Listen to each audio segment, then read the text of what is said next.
You know that gritty, scratchy, just plain annoying, dry feeling in your eyes? Most of us just brush it off. But what if that feeling isn't just an annoyance? What if it's a signal of something way more complex happening?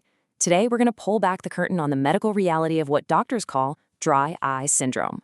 To get started, I want you to just look at this number 7. Just take a second and let that sink in. So, what do you think? What in the world could the number 7 possibly have to do with your eye health? The answer is probably a lot closer than you realize. Yep, that's it. When you're staring at a screen, kind of like you are right now, your blink rate plummets from a healthy 20 times a minute all the way down to just 7. And that one simple unconscious change, it's a massive trigger for damage to the surface of your eye, and it perfectly kicks off our story today. Okay, so let's be super clear about this. For you, it might just feel like, my eyes are dry.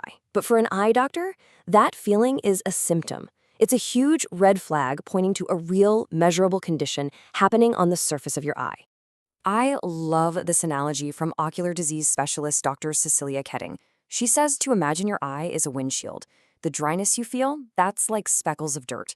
But here's the kicker. Those speckles are actually tiny spots where the protective tissue, the actual cells on your eye's surface, are literally missing, gone.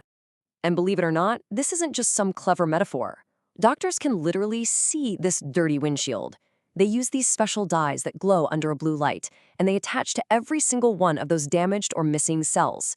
It's undeniable, physical proof that this is a tangible medical issue.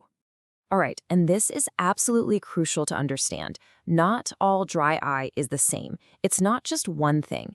Doctors usually break it down into two main buckets, and it all depends on what exactly is going wrong with your tears. And check this out, because this is probably the biggest aha moment for most people. Look at this chart.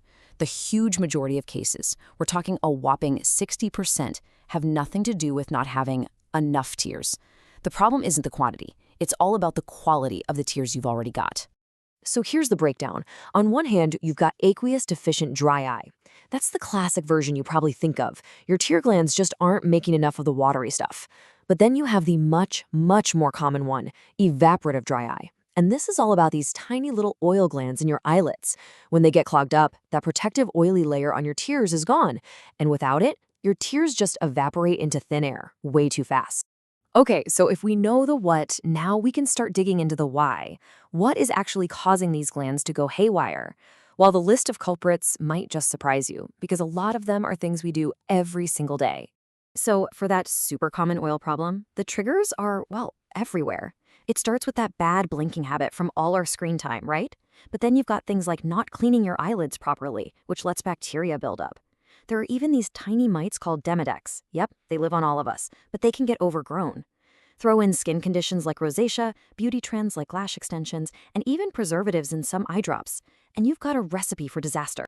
Now, for the other side of the coin, the not enough water problem, the causes are often systemic. This is where you see how your whole body is connected to your eye health. We're talking about really common medications, antihistamines, antidepressants, blood pressure meds. Autoimmune conditions are a huge factor too, things like Sjogren's or rheumatoid arthritis.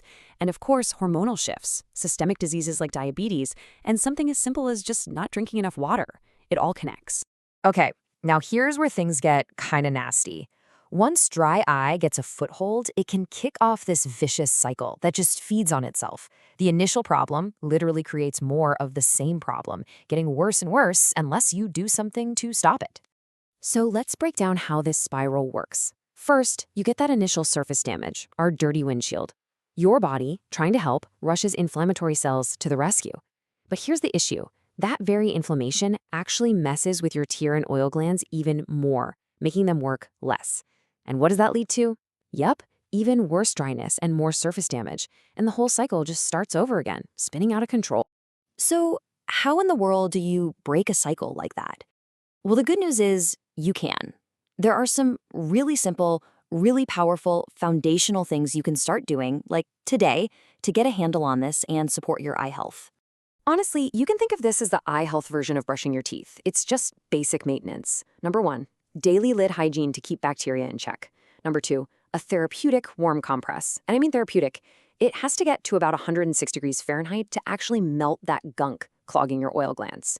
And number 3, Anti-inflammatory nutrition. This is about working from the inside out. Think omega-3s, vitamin D, things that help your body produce better, healthier oils in the first place. So I'll leave you with this.